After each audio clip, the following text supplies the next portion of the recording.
I was just throwing that question out there. I mean, it's interesting when do you decide that? I've had several businesses.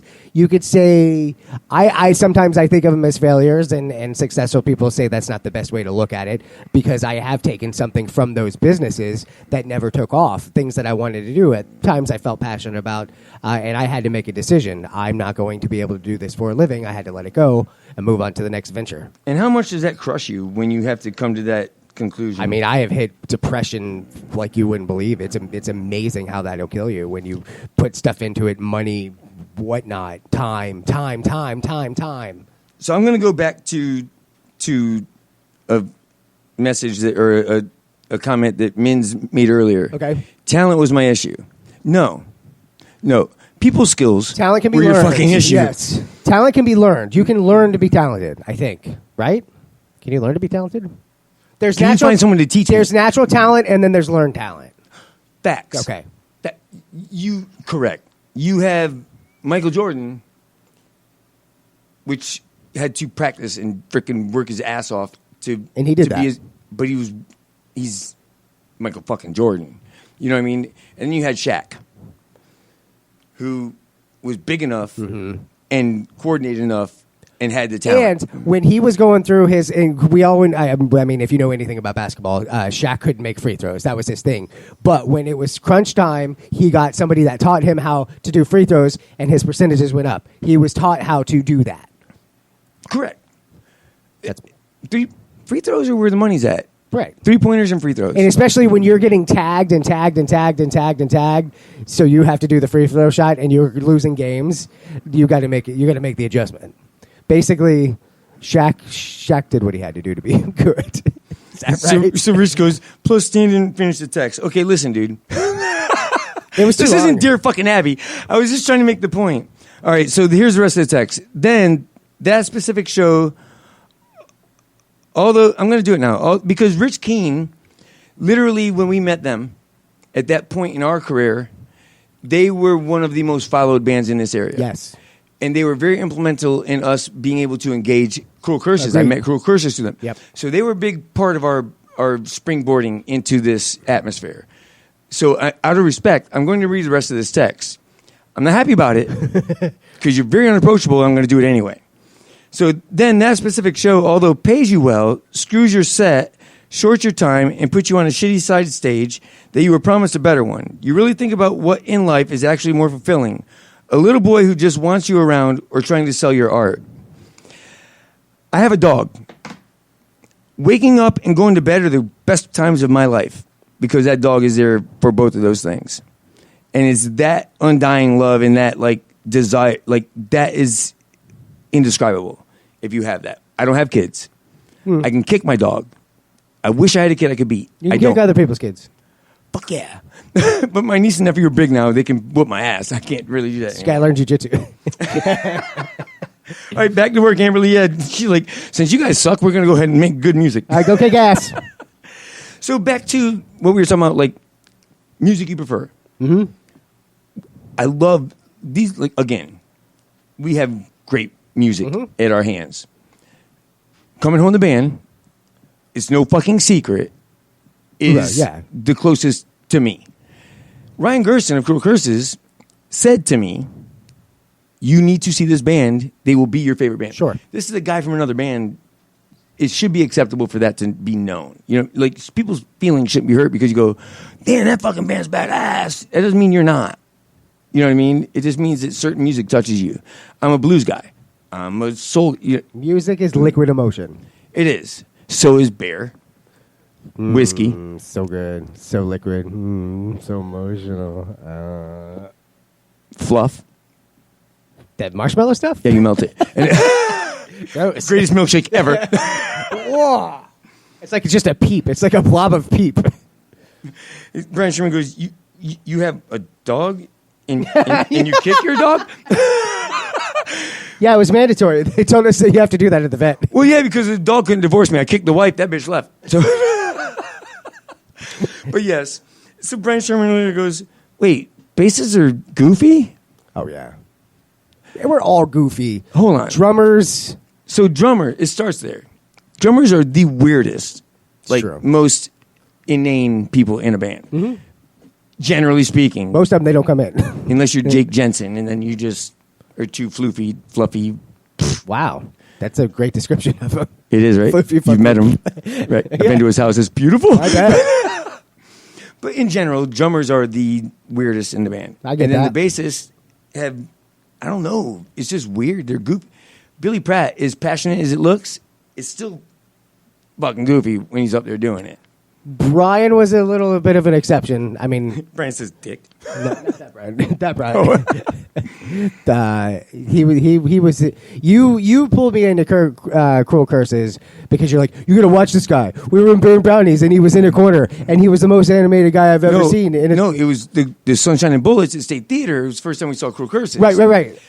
Oh, We were talking That's where I saw to him. Rich and Amanda. They started. We heard the music, looked up, and one by one, we couldn't stop watching Cruel Curses on stage.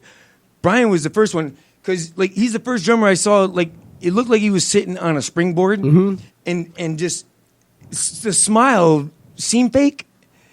I know now that it wasn't. Like it was just fun to watch. wacky inflatable. And then, like you said earlier, you have Nick, which is whatever the fuck he's doing on stage. And then you have Ryan, who is just fucking filling in all the, the whole thing was just incredible. Their show is incredible. Their music is incredible. They're no coming home, but they're incredible. Red Light Stare, the first time I went and saw them, like, it's a whole different type of music. But you can't stop watching them. Like, once you hear them and look to the stage, they're playing their own music. It doesn't have to be a cover. And you still can't stop listening or watching the stage. I mean, right down the line, I can do this. G2P, I can do this down the line. I could name every fucking band we know if I wanted to. Don't do that. We don't have enough I don't time. need to do that. They get it. But these are the people in the room, so it's relevant to me right this second. You know what I mean? I think if they were drunk, they'd be better. Wait, what happened to Murder the Crow? No, so listen. Did something happen? No. He's like... Drunk is not better. I do not play better drunk. You do not host a show better drunk. That's true. I do not live better drunk. I just feel better drunk. You don't drunk better? I don't drunk better. When I'm drunk, I'm so terrible at being drunk. You don't text better when you're drunk either, by the way. I text amazing. I really put myself out there.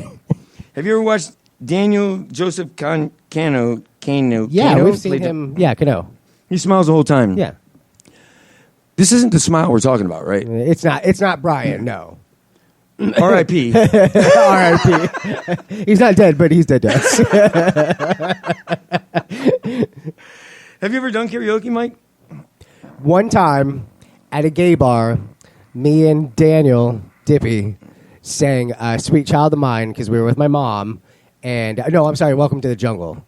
And She wishes she didn't have a child. my mom made me do it, and all of her gay friends made me do it. And I said, Daniel, we decided to come out here. We came to their environment, and this is their safe place, and they want us to play and sing. So we did the worst version of Axl Rose you can imagine. See, I can kind of relate to that because I invited my mom out to a karaoke and saying, Mama, I'm coming home, to let her know I was moving back in.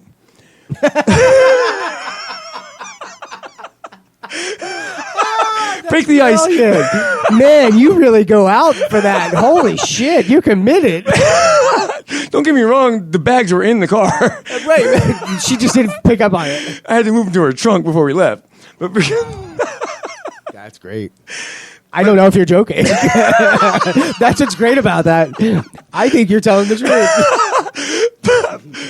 fake news. The news is kind of News fake. might be. I dedicated to her on Casey Kasem. I mean, it was close.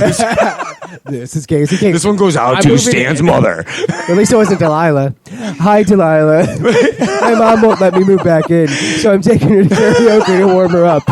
Can you play this song for me? Mama! Mama, I'm coming home. You need to wash the sheets in the guest room because Stan's coming back. he's coming to sniff them. The top 40 at 40. I fall better when I'm drunk. Have you ever fallen when you're drunk? Oh. Hold on. Intern. Was the old god about him or you? Me, I swan dove. Are you serious? I don't, yeah. Something happened and I reached forward and gravity took over and I face planted right into the dirt. Oh my God. Yeah. No. And I had the glass in my hand, and the glass broke. And between the surprise and the glass that was broke in my hand, and not wanting to face what was about to happen, I sat there, and she thought I died. And then she realized her prayers didn't come true, and you stood up. No, she had the neighbor help me up. Fuck. Yeah. So listen, that story reminds me. I was in Seminole Heights, and there's a lot of foot traffic now because of the closeness of the bars and all that. Well, there's a group of people crossing Florida Avenue. Okay. 2 drunk chicks, a few dudes, Uh-huh. and anyway, so one of the drunk chicks, in the middle of the road, falls to the ground, never loses her glass. She's laying there. Her boyfriend's trying to help her up. She literally gives him the old Hulk Hogan, not yet, takes a drink out of her fucking cup, and then puts her arm up so she can help up. She's like, Wow. she's like, nah, I'd like to get in touch with what got me here. And got back up. That's phenomenal. That's the drunk bitch you could hang out with because she's not wasting your money. That's true. But she's probably annoying as fuck. Yeah, she's annoying as fuck. Girl. That bitch just Hulk fingered you. She's That bitch about to would've cut a broke. That promo. finger would've She's broke. going to cut a promo. That's in why an you hour. kick your dog. Your bitch. Oh my God, Mike. So I don't even remember where we went because we got off on kicking dogs, drunk bitches, and you falling down. People crazy. Drummers. People be crazy, yo. Bitches be tripping. Across Florida Avenue. What time is it? We got 3 minutes. 4 minutes. 4 minutes. Is that where we're at? Yep. So we could have sex. Twice.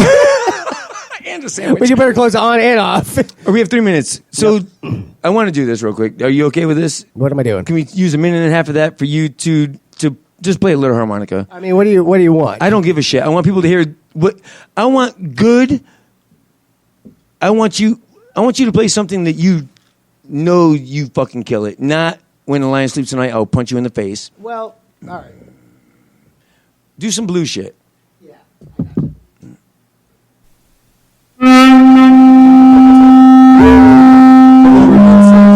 I'm not allowed, Mins. I'm on 8:30 restriction.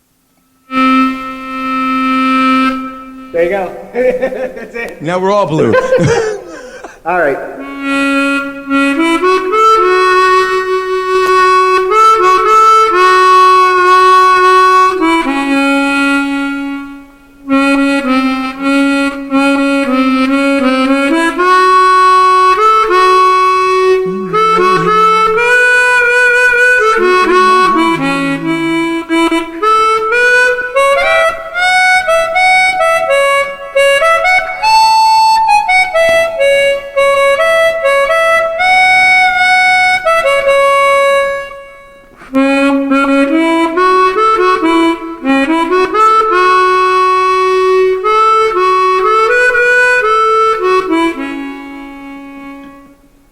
I have to put my mouth on that. I just did.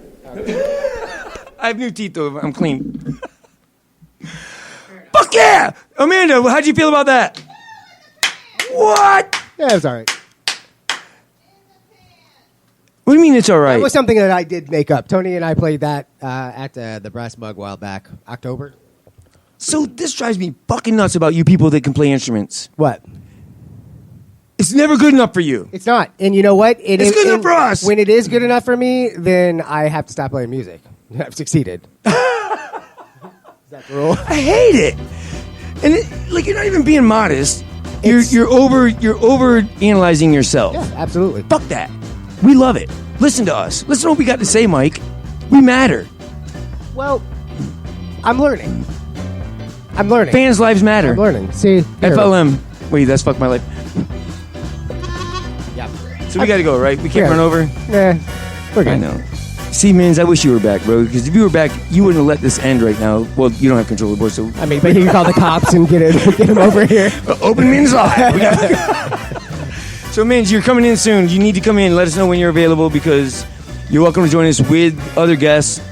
We have control of the mic, so if you ask them if they had sex with a 14-year-old in the backseat, we can control that.